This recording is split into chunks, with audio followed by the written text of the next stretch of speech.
Welcome to the Olaf Sneak Peek Champion Spotlight, presented by Riot Games. Olaf is a unique melee DPS champion who scales up in damage by building more hit points as well as conventional damage items. So you'll see a lot of radically different builds on him. First comes Undertow, where Olaf throws one of his axes, damaging and slowing every enemy it passes through. The axe becomes embedded in the ground, allowing him to pick it up and refresh most of the cooldown. Second is Vicious Strikes, which Olaf activates for lifesteal, spell vamp, and bonus damage based on his maximum health. Reckless Swing is Olaf's third ability, dealing a set amount of damage which completely bypasses armor and magic resistance, but hurts him as well.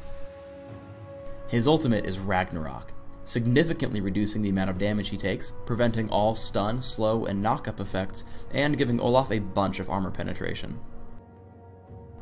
Lastly, his passive is Berserker Rage, giving Olaf bonus attack speed as he gets lower in life.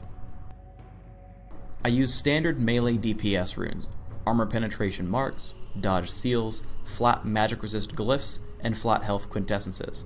I recommend these for any melee DPS champion you play, with very few exceptions. My masteries are a bit different. I go 12-17-1, taking improved cleanse, improved ghost, the health bonus in defense, and the armor penetration bonus in offense.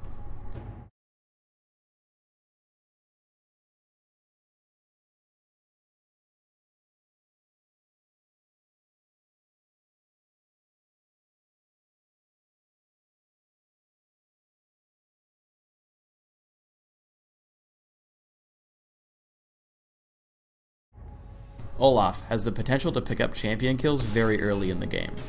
Mundo was clearly overextended here, and by using Undertow, picking up the axe, and throwing it again and again, Olaf has great chasing potential. However, in most cases, Olaf is not an early game champion killer. The slow on Undertow is very low for its cooldown, and because he's so powerful later on, your best bet is to focus on minion kills. With good timing, his 57 base damage should be enough to get at least half the minions in the lane, combined with a friendly Janna for even better results. Let's talk about aggression. You always want to kill off the easiest champions first for golden experience, but killing a 0-3 Dr. Mundo and dying for it is significantly worse than just farming minions, especially since I just donated 476 gold to Malphite for my killing spree. You should always err on the side of caution when turrets are involved. I head to top to farm minions. Most carries should try to farm non-stop for the first 15 to 20 minutes, because you typically never get a chance again. Note my item choices. Phage, and eventually Frozen Mallet, is by far the best item you can get on Olaf. I've also grabbed a Vampiric Scepter, but in hindsight, I think rushing Mercury Treads after Phage is more important. Let's discuss target selection. Notice the previously fed Malphite has 142 armor. There's really no way I can kill him, but I stick around anyway with Undertow and Vicious Strikes. Don't make this mistake yourself. I even used Ghost to try to chase him, which costs me a kill later on. As soon as you have enough money, you must buy Frozen Mallet. As I catch up with my team in mid, notice that I purposefully ignore Gragas until he's left the protection of the turret. I max Vicious Strikes first, and Reckless Swing second, so I hit Gragas extremely hard, while Blitzcrank and Morgana keep him in place. As the clip plays out, you see that I have to give up kills on Ezreal and Dr. Mundo. Note that I would have been able to kill either if I hadn't wasted Ghost during my chase on Malphite earlier. Your summoner spells are very precious. Sometimes you just have to hit the tank. Thankfully, you have Reckless Swing at your disposal. While your critical strikes may only be 95 against targets with over 200 armor, the pure damage of Reckless Swing means that Malphite gets chopped up when it's time for him to die. The third super important item after Frozen Mallet and Mercury Treads is Stark's Fervor. Flat armor reduction is great on Olaf because it mixes in perfectly with his runes, masteries, and ultimate, making you the best at killing low armor targets.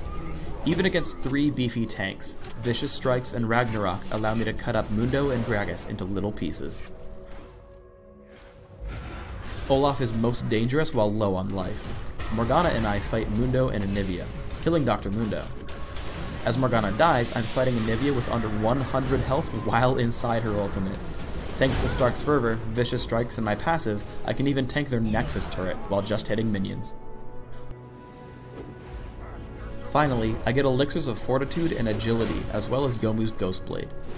Olaf's ability to chase and stick to single targets with Frozen Mallet, Ragnarok, and Ghostblades active is ridiculous.